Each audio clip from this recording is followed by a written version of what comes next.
Israel Iran സംഘർഷം രൂക്ഷമാകുന്നു. അല്പസമയം മുൻപും ഇസ്രായേലിലെ ടെൽ അവീവിൽ ഇറാൻ മിസൈലുകൾ പതിച്ചു. ഇന്നലെ രാത്രി ഇറാനിലെ ടെഹ്റാന് മേൽ ഇസ്രായേൽ കനത്ത വ്യോമാക്രമണം നടത്തി. ഇറാനിയൻ സൈനിക തലവൻ അലി ഷഡ്മിനി കൊല്ലപ്പെട്ടതായി ഇസ്രായേൽ അറിയിച്ചു.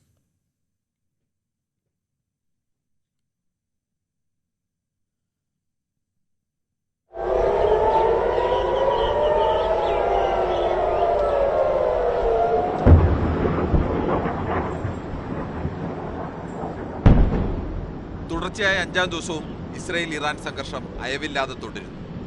ഏതു സമയവും ഇത് യുദ്ധമായി മാറാം.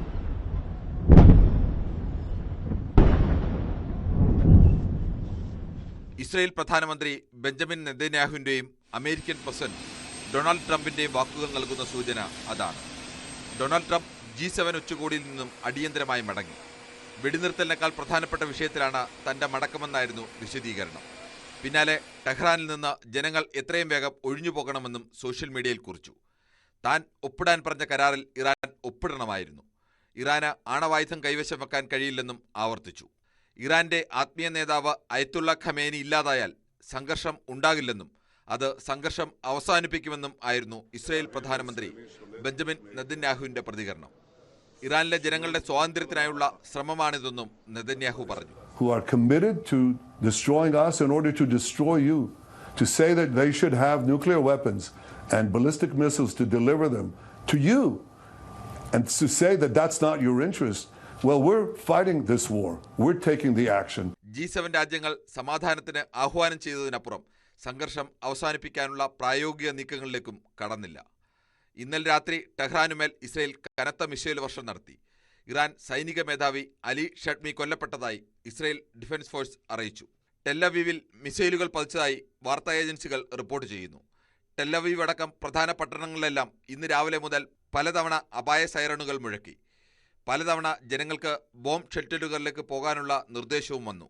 ഞാൻ ഇവിടുന്ന് ഇറങ്ങിക്കൊണ്ട് ഞങ്ങളുടെ വീടിന്റെ അടുത്ത് ഞങ്ങൾക്ക് പ്രൈവറ്റ് ആയിട്ടുള്ള ഷെൽട്ടർ റൂം ഉണ്ട്. All around Israel, also on road sides we have also and public shelters also എല്ലായിടത്തും ഉണ്ട്. ടെഹ്റാനിൽ സ്റ്റേറ്റ് ടെലിവിഷൻ ഓഫീസിനു നേരെ മിസൈൽ ആക്രമണം ഉണ്ടായി.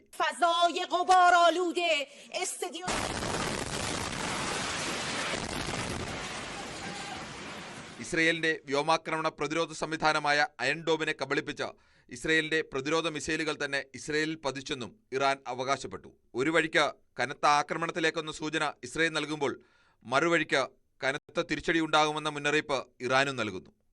International desk, news 18.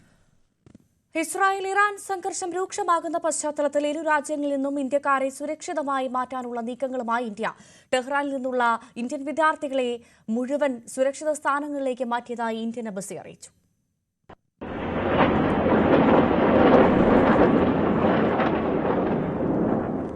Israel Iran സംഘർഷം ഏതു സമയവും തുറന്ന യുദ്ധമായി മാറാം. ഇത് മുന്നിൽ കണ്ടാണ് ഇന്ത്യൻ നീക്കം.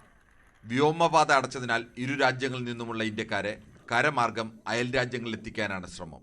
അവിടെ നിന്ന് വിമാനമാർഗം ഇന്ത്യയിലെത്തിക്കും. ഇസ്രയേലിലെ ടെൽ അവീവിൽ നിന്നും ജോർദാൻ, ഈജിപ്ത് അതിർത്തി വഴി എത്തിക്കാനാണ് ശ്രമിക്കുന്നത്. യുദ്ധക്കെടുതികൾ കുറെ കൂടി രൂക്ഷമായ ഇറാനിൽ നിന്നും 110 മെഡിക്കൽ വിദ്യാർത്ഥികളെ കരവഴി അതിർത്തി കടത്തി അർമേനിയയിലെത്തിച്ചു. ഇറാനിലുള്ള ഇന്ത്യൻ പൗരന്മാർ ടെഹ്റാൻ വിടണമെന്ന് നിർദ്ദേശം നൽകി. ഏറ്റവും കൂടുതൽ കെടുതികൾ നേരിട്ട ടെഹ്റാനിൽ നിന്നും 600ഓളം വിദ്യാർത്ഥികളെ സുരക്ഷിത നഗരമായ ഖോമിലേക്ക് മാറ്റി.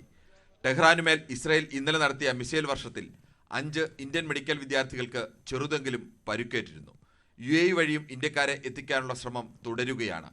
ഇന്ത്യൻ അഭ്യർത്ഥന മാനിച്ച് അസർബൈജാൻ, തുർക്ക്മെനിസ്ഥാൻ, അഫ്ഗാനിസ്ഥാൻ എന്നിവിടങ്ങളിലേക്ക് കരവഴി ഇന്ത്യക്കാരെ എത്തിക്കാൻ ഇറാൻ അനുമതി നൽകിയിട്ടുണ്ട്.